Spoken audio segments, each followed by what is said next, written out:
Now that Nayu and Hiki knew each other's names, the train rides were bound to feel different, or so the other passengers hoped. For them, this was a huge step forward, and they were eager to see what might happen next. Unfortunately, today didn't go as anyone had planned. Neither Hiki nor Nayu managed to get a seat on the train, leaving the passengers silently disappointed. The situation was beyond their control, and they could only watch as their hopes for another interaction were dashed. Hiki glanced over at Nayu, trying to catch a glimpse of what she was doing. He felt a pang of disappointment, wishing he had been able to sit next to her so he could thank her properly for returning his ID the day before. The three passengers shared the same sentiment but knew there was nothing they could do at the moment. Accepting the outcome, they decided to meet at a restaurant later to talk things over. At the bustling restaurant, the old man manager, the office lady, and the university student gathered to share their thoughts. While they couldn't hide their disappointment, they also acknowledged the progress that had been made. Things hadn't gone as they'd hoped today, but at least Nayu and Hiki had acknowledged each other. That alone was enough to lift their spirits, and they cheered to celebrate this small victory. Meanwhile, Hiki was on the train heading home, surrounded by his friends. As he recounted the events of the previous day, one of his friends exclaimed in shock, amazed that Hiki had learned the girl's name. His excitement was contagious, but it didn't go unnoticed by the other passengers. Kiri, sitting nearby, told Hiki's friend to keep his voice down, reminding him that many passengers were asleep after a long day at work. Realizing they had been too loud, Hiki and his friend quickly calmed down. Hiki, too, reminded himself to stay composed, knowing that there would be more chances to let his excitement out later. Hiki's friend, barely able to contain his excitement, asked what he meant by finding out the girl's name. He couldn't believe that Hiki, of all people, had managed to ask a girl for her name. Hiki clarified that it wasn't like that at all, it had happened by chance. He explained how he had accidentally left his student ID on his seat, and Nayu had gone out of her way to jump off the train to return it to him. As he recounted the story, Hiki couldn't help but remember Nayu's intense gaze and her kindness. He admitted it was hard to explain, but it wasn't just about learning her name, it was about getting to know her as a person. Now that he understood what kind of person Nayu was, it made him genuinely happy. Hiki's friend began to realize that Hiki's feelings for Nayu were much deeper than he had thought. Meanwhile, Kiri smiled, thinking that Hiki and Nayu were just like two peas in a pod. The three passengers were already getting tipsy as they continued discussing Hiki and Nayu. The office lady speculated that Hiki was probably talking to Kiri about the whole situation during their journey home, and that he might even be saying he'd fallen in love with Nayu all over again. The old man, unable to contain his excitement, shouted that he wished he could watch Hiki talking to his friends about it, preferably while enjoying a beer. The office lady buried her face in embarrassment, thinking the old man was getting way too excited and dangerously close to being weird. The university student, sipping his beer, quietly decided that if the old man got too drunk, he'd pretend not to know him and slip away. Still, even he couldn't resist the excitement. He admitted that he'd love to see Hiki after school one day to learn more about the whole situation. The office lady voiced her concern, saying that if the atmosphere between Hiki and Nayu was already so tense in the morning, it would likely be even more intense the next day after a full day had passed. She was convinced that romance would be thick in the air soon. The old man manager, however, remained skeptical. He doubted anything significant would change, even though Hiki and Nayu now knew each other's names. He believed the only difference might be Hiki thinking about her more often. The university student disagreed, arguing that simply knowing each other's names could lead to major changes. On the train, Hiki's friend teased him, asking if he had already searched for Nayu on social media now that he knew her name. Hiki froze, feeling embarrassed because he had indeed spent the previous night trying to find her online. Meanwhile, the university student was enthusiastically explaining this exact scenario to the others. He said that since Hiki now knew both Nayu's name and her school, it would be entirely possible for him to find her social media profile. If that happened, he could even send her a direct message which could open up a whole new way for them to connect. The old man manager, alarmed, shouted that if Hiki started texting Nayu on social media, it would mean their relationship might develop outside the morning train. To him, that possibility was deeply disappointing. The office lady shared his concern, adding that she doubted Nayu used her real name on social media. She also thought that guys randomly sliding into a girl's DMs was super creepy. As the three debated, the university student got busy trying to search for Nayu on every social media app he could think of. Despite his efforts, he came up empty-handed. Meanwhile, on the train, Hiki nervously tried to explain to his friends that it would be impossible to find anything on social media with just a name and a school. But his friends saw right through him. They realized that Hiki had already searched for Nayu online and had come up empty-handed. At the restaurant, the old man manager expressed his belief that Hiki wouldn't go snooping into someone else's private life. He seemed confident that Hiki wouldn't take things that far. The office lady laughed, pointing out that Hiki would probably do it anyway, even if he told himself he shouldn't. The university student, on the other hand, was disappointed that he couldn't find Nayu's account anywhere. He even admitted that he couldn't find an account for Hiki either. Despite their differing opinions, the three passengers agreed on one thing: getting so worked up over just a name was the true essence of youth. They reminisced about their own experiences, recalling how even being in the same school didn't guarantee knowing someone's name, especially if they were in a different class. They all reminisced about their youth, pretending to meet up with friends from a different class just to find out someone's name, using fortune-telling to check compatibility with both your names and subconsciously doodling both your names next to each other on your notepad in class, or the best one that only the OGs had done, singing a popular love song but replacing the names in it with yours and theirs. As they continued sharing, the office lady recalled writing her crush's name on an eraser and trying to use it up before anyone noticed. The old man agreed with a chuckle, reminiscing about how nerve-wracking it was to keep the eraser hidden. Their laughter filled the restaurant as they realized just how universal these youthful antics were. The old man agreed that Hiki might do something like that, but the university student laughed and disagreed, saying Hiki wasn't in elementary school and wouldn't do something so childish. The student clearly thought too highly of Hiki, because on the train, Hiki was panicking. When his friends asked to see his eraser, he clung to his backpack like his life depended on it. He knew that if they found out the truth, it would be too embarrassing. Hiki had indeed written Nayu's name on his eraser, and his panicked expressions gave him away. His friends quickly figured it out. One of them, still annoyed that only Hiki seemed to be enjoying his youth, grumbled about wanting a cute junior to come and confess her love to him. Kiri laughed, teasing that if he kept saying things like that, it would never happen. Meanwhile, Hiki was still clutching his backpack, painfully aware of how easy he was to read. That's when his friend whispered to Kiri, saying he had a great idea. Now that they knew Nayu's name in school, he suggested Kiri could use his connections to find out her full name, and maybe even her contact details. Kiri shook his head, saying Hiki's friend was being really insensitive if he thought Hiki needed their help with this. While Hiki wondered what the two were whispering about, Kiri smiled and explained his point. He told Hiki's friend that his idea wasn't a good one. It was like telling a rock climber about some nearby stairs. You have to understand that the climber is doing it for the journey, not just the destination. Kiri had figured out Hiki's mindset. He explained that if Hiki wanted to know more about Nayu, he'd ask her himself when the time was right. Hiki would get there eventually in his own way. Kiri added that he just wanted to enjoy the show and would stick around for all of Hiki's ups and downs. Back at home, Hiki found himself searching for Nayu on social media again. He knew she probably didn't use it, but he couldn't stop himself from looking. At the same time, Nayu was doing the same thing at her place, unable to find Hiki online. They both realized they couldn't keep obsessing over this, but they couldn't help it. Just because they now knew each other's names didn't mean anything had changed. They were both confused, blushing, and lost in thoughts of each other. Even the thought of saying each other's names made them smile and gave them goosebumps. No matter how hard they tried, they couldn't stop thinking about one another. They started to panic, knowing they had to calm down before they saw each other again on the train tomorrow. Meanwhile, the three passengers had finally left the bar. The old man manager was now very drunk, cheering loudly on the street as they walked. They all agreed they should meet like this more often. The university student was deep in thought when the office lady asked if something was wrong. He snapped back to reality and said he was just thinking about Nayu and Hiki. He was worried that from now on, those two would secretly be whispering each other's names in their heads while sitting next to each other, and the only ones who wouldn't notice were Hiki and Nayu themselves. The office lady yelled at him not to ruin the mood, while the old man suggested they head to another bar. As for the old man manager, he missed his last train home that night, but that wasn't important right now. The next day, it was raining, and somehow, everyone managed to catch the train. They were all soaked, and the office lady grumbled, saying it wasn't supposed to rain that morning. Despite the mess, the three passengers stayed calm. Nayu and Hiki were sitting next to each other today, and Nayu was drenched too. She frantically searched through her bag for a towel but couldn't find one. Panicking, she couldn't even locate a handkerchief and felt herself getting more stressed by the second. Then suddenly, she heard Hiki's voice. She looked up to find him offering her his towel. The three passengers froze, shocked. They couldn't believe it. How did Hiki suddenly have the guts to do something like this? Hiki and Nayu exchanged nervous glances. Without saying anything more, Nayu took the towel and began drying her hair. Her heart raced as she couldn't believe this was actually happening. She was using Hiki's towel. Hiki, on the other hand, turned bright red, thinking about Nayu using it. He wondered if he'd crossed a line in the heat of the moment. Their hearts pounded louder than the sound of the train, and Nayu started to panic, wondering if her face was turning red. Hiki, meanwhile, questioned why he was feeling so flustered just from lending Nayu his towel. He also started to worry if he'd washed it recently. Meanwhile, the three passengers had completely forgotten about their own situation. They quietly thanked the rain for bringing this moment. They quickly texted each other, the office lady saying she never thought she'd witness something so amazing. The manager couldn't believe the shy Hiki had managed to do something so bold. The university student still had faith in Hiki, saying that Hiki always knew how to act smoothly in situations like this. The university student silently cheered for Hiki, thinking this was his chance. He turned to the other two and asked what they would do if they borrowed someone else's towel. The office lady quickly texted that you'd wash the towel and return it.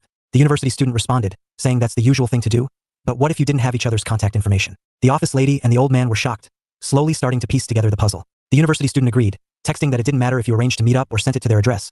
There was a good chance you'd end up exchanging contact information unless Hiki tried to act humble and insisted it wasn't necessary to return it. The university student was sure Hiki would try to act humble, but the office lady was confident in Nayu. She believed Nayu seemed like the responsible type and, even if Hiki tried to be modest, Nayu would definitely wash the towel and return it. The manager agreed with her too. Nayu was deep in thought. After Hiki had lent her the towel, he mentioned that he was just returning the favor. Nayu wondered what he meant. Was he talking about the student ID, or when she had woken him up that morning so he wouldn't miss his stop? In her mind, it was Hiki who had been the one helping her. She buried her face in the towel, feeling happy that he remembered all those little things. As she wiped her face, she smelled the towel and blushed. It had a completely different fabric softener scent from what they used at her house. She lost herself in the smell, completely unaware of her surroundings. Suddenly, Hiki glanced at her and was shocked. Nayu quickly realized what she was doing and saw that Hiki had noticed her sniffing his towel. The other passengers were stunned. They never expected to witness something like this. Nayu turned away, embarrassed, while Hiki quickly looked out the window, trying to compose himself. The three passengers couldn't believe what they had just seen. They exchanged looks, still processing the moment. Hiki and Nayu both tried to stay calm, but their hearts were racing in sync. Nayu couldn't believe it. She had just sniffed a towel she borrowed from a boy. Hiki wasn't sure if what he had seen was real or just his imagination running wild. The office lady texted the others, wondering if Hiki would finally realize Nayu's feelings, even without exchanging contact information. The university student agreed, texting that it might go even further than that. Meanwhile, Nayu and Hiki's panic was clear from the loud thumping of their hearts. Nayu was freaking out, wondering if Hiki had seen her sniffing the towel. She feared that now he'd think she was a total weirdo, while Hiki couldn't understand why anyone would sniff someone else's towel. The three passengers, having seen enough of the world, knew exactly why Nayu had sniffed something that smelled like Hiki. But Hiki was completely clueless. He panicked, wondering if his towel smelled bad. He nervously spoke up, apologizing to Nayu and saying he must have picked up the towel from the clubroom. Nayu, confused, asked what he was talking about. Even the three passengers were stunned by Hiki's conclusion. The office lady couldn't figure out how he'd come to this idea or why anyone would take a big sniff of an old, smelly towel. Nayu, realizing what was happening, tried to cover up, blurting out that the towel didn't smell damp and didn't smell like anything at all. The truth was far from that, but Nayu scrambled to handle the situation, lying that the towel had no smell. Meanwhile, Hiki was panicking even more inside. He was now sure that the towel smelled bad, and that's why Neyu wasn't speaking clearly. Hickey desperately wanted to get his towel back, so he gathered all his strength and asked Neyu if she was dry now, and if he could take the towel back. Neyu replied that she had planned on washing it and returning it later. The three passengers, who had been watching the whole scene unfold, were starting to get frustrated with Hickey. They knew that if he pushed for the towel now, he might lose his chance to get Neyu's contact info. They silently hoped that Neyu would hold her ground.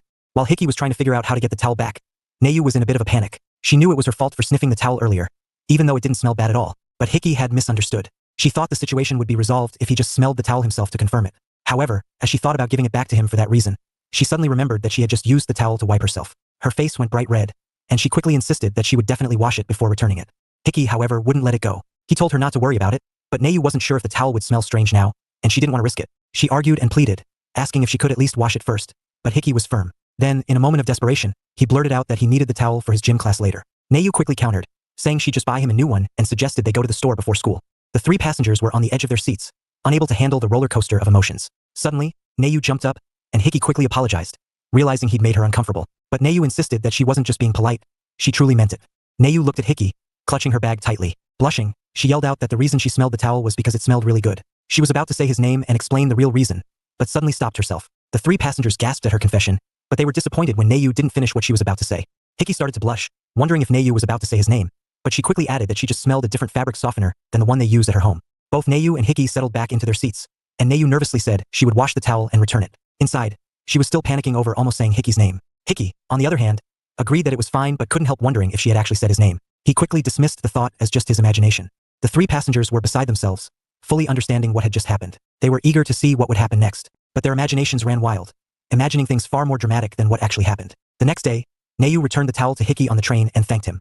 Meanwhile, the office lady texted, saying Hickey and Neyu hadn't even exchanged contact information, and blamed the university student for making up that whole scenario. The university student defended himself, though, insisting he wasn't entirely wrong. It was early morning, and Hickey sat alone in his usual seat on the train. As he thought about the recent incidents with Neyu, the ID mix-up and the towel exchange, he realized things seemed to be going well between them. Hickey had always assumed that his one-sided crush on someone he only saw during his daily commute would never lead anywhere, especially since he didn't even know her name. But now it felt like things might actually change. Maybe, just maybe, this could go somewhere. Then the train stopped, and Hickey froze in shock. In front of him was a sight that left him speechless. The three passengers were stunned as they overheard a conversation between Neyu and another guy. He was talking about how they had stayed up late the night before, sharing their problems. Hickey felt as though his soul was slowly leaving his body as he watched Neyu and this guy talk and smile at each other. The three passengers were equally shocked, their eyes locked on the scene. The office lady immediately texted the others, wondering who this new, handsome man was. The manager, feeling uneasy, wondered if he was Neyu's boyfriend, and if so, he didn't approve. The university students scolded them all, telling them they were acting like Neyu's parents. He told them to calm down and listen closely to understand what was really going on. Hickey too was listening intently. He heard the guy, Sakurai, tell Neyu that he was disappointed for upsetting someone named Shizuku. They continued talking about school, and Hickey quickly pieced it together. The guy was wearing the same school uniform as Neyu, and from the way they were speaking, it was clear that he was her classmate. The university student came to the same conclusion but added more details. He explained to the others that Sakurai was actually Neyu's friend Shizuku's boyfriend. It seemed like he was asking Neyu for advice on what to do for Shizuku's birthday. Sakurai blushed as he talked about Shizuku's cute smile, and mentioned that he wanted to see her smile even more on her special day. He didn't want to miss that opportunity. Neyu smiled and reminded him of the surprise flash mob he did for Shizuku's birthday last year. She teased him, saying he shouldn't repeat that idea this time. The three passengers finally relaxed, and the university student agreed that hearing this, Sakurai didn't seem like a threat or a rival. Hickey smiled too, realizing what was really going on. The old man let out a sigh of relief and texted the others, saying he wasn't interested in Sakurai's love life anymore. Then, Sakurai asked if he could get Neyu's opinion on something. He asked what she would do if she were in his situation, planning a birthday for her boyfriend. Neyu froze, embarrassed by the question, and so did Hickey and the three passengers, who were all shocked but eager to hear Neyu's answer. Neyu blurted out, flustered, that she didn't know anything about that kind of thing and that she didn't even have a boyfriend. Sakurai seemed disappointed and asked if she had any good ideas for him, something that would surprise a girl. At that moment, Hickey, the king of obliviousness, finally realized that Neyu didn't have a boyfriend after all. The three of them were getting more and more invested in the conversation, eager to hear Neyu's thoughts on an ideal birthday with her boyfriend. They all agreed it was the perfect opportunity to learn about her views on love. Neyu, however, was feeling nervous with Hickey sitting right behind her. She wasn't sure how to answer Sakurai's question, but she also wanted to make sure both her friend and Sakurai had a good birthday. Neyu swallowed her nerves and said she was still unsure about it. She thought surprises were nice, but if it were up to her, she'd rather just play games or go on a train ride somewhere. She blushed as she added that it wouldn't really matter what they did. For her, the most important thing would be having them all to herself, and she'd want to give them all of her attention too. It felt like the entire train was blushing at Neyu's heartfelt words. The office lady was impressed by how passionate Neyu was. Sakurai smiled, agreeing with Neyu. He explained that he loves being around Shizuku and wants to make her happy. Neyu said she understood exactly what he meant. Meanwhile, the university student noticed that Neyu had mentioned playing games on the train, which made him think she was imagining being with Hickey. Hickey, still blushing, quickly pulled out his notepad and started writing down what Neyu had said. The old man manager noticed this too and quickly texted the others. The office lady texted, saying this was a valuable lesson that couldn't be learned in the classroom. Sakurai then asked Neyu what she thought about a present, mentioning that he had already composed an original romantic love song for her. Neyu panicked. She wasn't sure how to answer, but she knew she had to help for Shizuku's sake. She understood that Shizuku and Sakurai's happiness might depend on her advice. After a moment of thought, Neyu said she'd be happy with something that came from the heart. She added that she'd love to go to the arcade and play games together. Then, he could give her the cuddly toy they won as her gift. The three passengers nearly had tears in their eyes, unable to handle the sweetness. Hiki was on the verge of tears too, secretly wishing he could be the one giving Neyu that gift. Little did he know, Neyu was saying all this while thinking about him. Hiki was too busy taking notes, and Sakurai agreed with Neyu, saying he'd think of something like that on top of the other things he had already planned. The office lady texted the others, saying that Neyu seemed like the kind of girl who valued memories over getting tons of presents. Meanwhile, Neyu's face turned completely red. She couldn't take it anymore and decided to change the subject. The university student texted, saying that this might be the most they'd ever heard Neyu talk. The office lady agreed, texting that it's different when you're just talking to a friend. While Hiki was writing his notes, he overheard Sakurai calling Neyu by her first name, casually, without any formalities. A pit formed in his stomach. He wished he could be close enough to Neyu to call her by her name without the formal distance. The old man manager noticed too, texting the others that Sakurai was getting too comfortable. The office lady replied, saying it was fine since Sakurai was Neyu's friend's boyfriend. The three passengers agreed, though, that this had to be tough for Hiki. Hiki felt lost. He thought back on his past interactions with Neyu, and how they had talked a bit recently, but now seeing her and Sakurai so relaxed with each other made Hiki feel foolish. He couldn't help but imagine how different things would be if he went to the same school as Neyu. If they were in the same class, they'd be together every day, from the first bell to the last. They wouldn't have had to search for each other's names. They would have just known. They wouldn't need to think about finding common ground to talk about. As Hiki's stop approached, he stepped off the train, still lost in thought. He knew that things would be easier if he and Neyu were in the same school, but given his situation, he was making good progress. He didn't have the luxury of being in the same school as her, like the others, and had to take things one step at a time, just like Kiri had told him. Hiki watched the train pull away, and straightened up, reminding himself to take Kiri's advice to heart. Meanwhile, Neyu felt the same way. She wished she could talk to Hiki the way she talked to Sakurai. Hiki understood that he still had a long way to go, but at least he was on the right path. And, importantly, he had learned that Neyu was single.